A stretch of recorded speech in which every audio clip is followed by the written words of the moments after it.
Okay, today I want to explain you about how operating system managing memory. Okay, first, the memory partition. What is memory partition? Memory partition is a memory distribution into some partitions so the program and file management become better.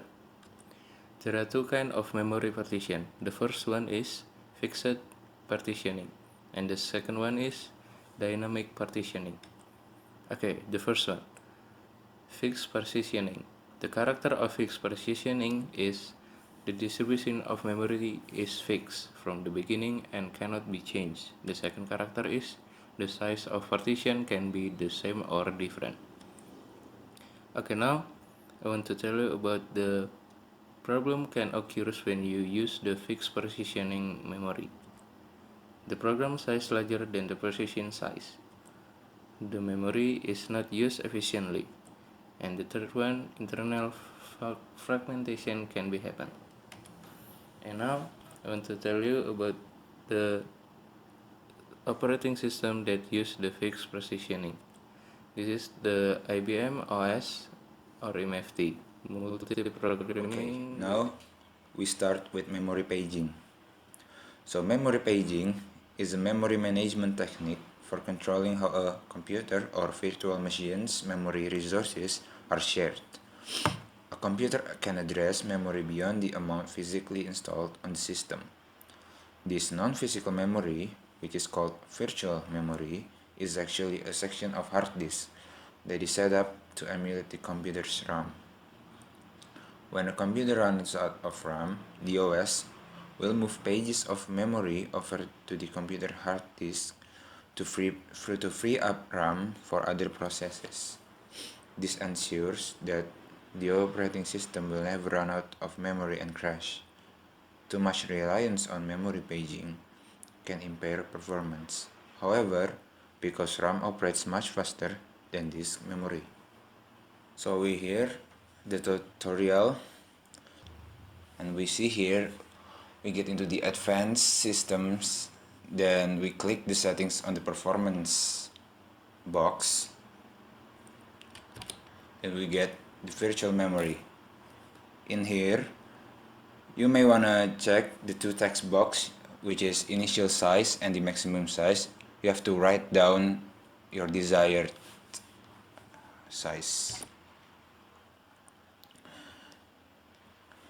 And smart memory paging can be divided into three, which is smart paging, hypervisor swapping, and memory ballooning.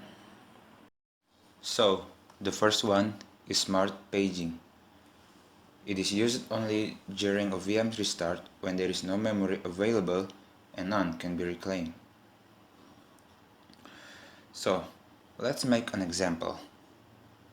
We see here the startup RAM is 512 megabytes, the maximum RAM is 2048 megabytes, minimum RAM is 32, and the buffer is 20%.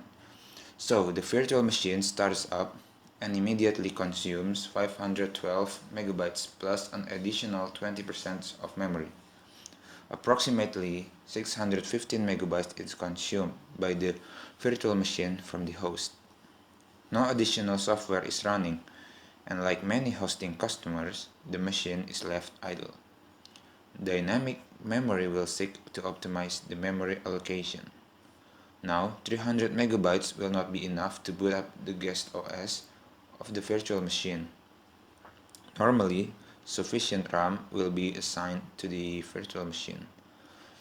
The 4 virtual machines are patched and rebooted automatically. Now each virtual machine needs the memory defined in startup RAM to get the guest OS started. There's the problem. The host has just 1400 megabytes of RAM, which was fine for the virtual machines when they were idle, but now the virtual machine requires a total of 2048 megabytes. Here we can see the location of smart paging file. And the second one is memory ballooning. So it forces the VM's guest operating system to decide which memory pages are less important and swap them to disk. So how does this happen? The first virtual machine A needs memory, and the hypervisor has no more physical memory available. And virtual machine B has some underutilized memory. The balloon driver on VMB inflates, and this memory is now available to the hypervisor. The hypervisor makes this memory balloon available to VMA, and once there is more physical memory available, the balloon on VMB deflates. And we see the red one. However, if memory requirements continue to grow or swapping host may occur, impacting all VMs. So how do we avoid it? So to avoid ballooning, you can create a memory reservation for the virtual machine, guaranteeing an amount of physical memory. Ballooning can lead to swapping, another memory management technique. And the last one is hypervisor swapping. So the hypervisor is able to create swap space and keep memory pages there. Again, these memory pages emulate physical memory as far as the virtual machines are concerned. So when the guest OS is accessing this memory, the hypervisor has to swap the virtual pages into real pages. All the VMs residing on the hypervisor will start to experience performance problems, even those that do not perform a single swap.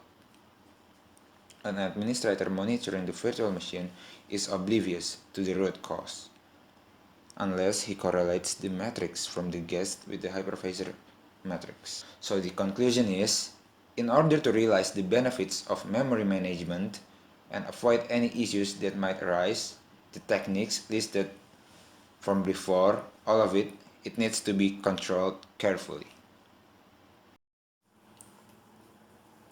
Okay, now about the segmentation. Segmentation is one of the most common ways to achieve memory protection because internal fragmentation of pages takes place. The user's view of memory is lost. The user will view the memory as combination of segments. In this type, memory addresses used are not contiguous. Each memory segment is associated with a specific length and a set of permissions. When a process tries to access the memory, it is first checked to see whether it has the required permission to access the particular memory segment and whether it is within the length specified by that particular memory segment. Here with the diagram of the segmentation, and this is the logical view of the segmentation of the memory. Now the segmentation hardware. The logical address space can be specified by two, which is segment number and offset. The segment table is a maps of two-dimensional user-defined address into one-dimensional physical address. It's also specified by two, which is base, which is starting physical address of the segment, and limit, the length of the segment. The maximum length of the offset value is 12 bits. Here we can see the diagram of the limit, base, and segment table, which correlates all of it. And this is the logical address space to the physical memory diagram. Here with the little table, which the segment table.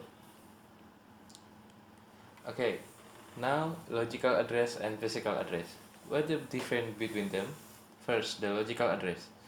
The logical address has page number, which page is to be searched in the memory. The maximum value, that is page number, is 6 bytes, and the page offsets, which is byte of data, is to be read from the page, which the maximum values is 10 bytes. So the physical address has frame number and frame offset.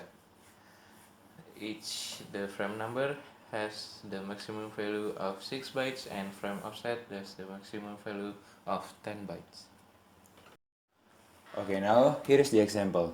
We got the mapping of the logical address, which is P0 through P7, and the physical address, which contains the value of every F0 to F3. Here's the paging translation.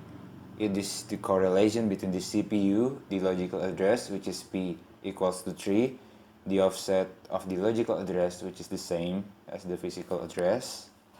And here we got the page table, or MMU, from P0 to P7, and the value of F we get from before. And here the offset of the physical address is equal to the physical memory, which is page frame 0 through 3. Okay, here's the example of transitioning from logical to physical address in paging. So here's we have 16-bit of logical address, this 6 earlier and 10-bit offset, and we have page table here, and this is the how we translate it into the physical address from paging method. Okay, that's all about the memory management system in operating system. Thank you for watching.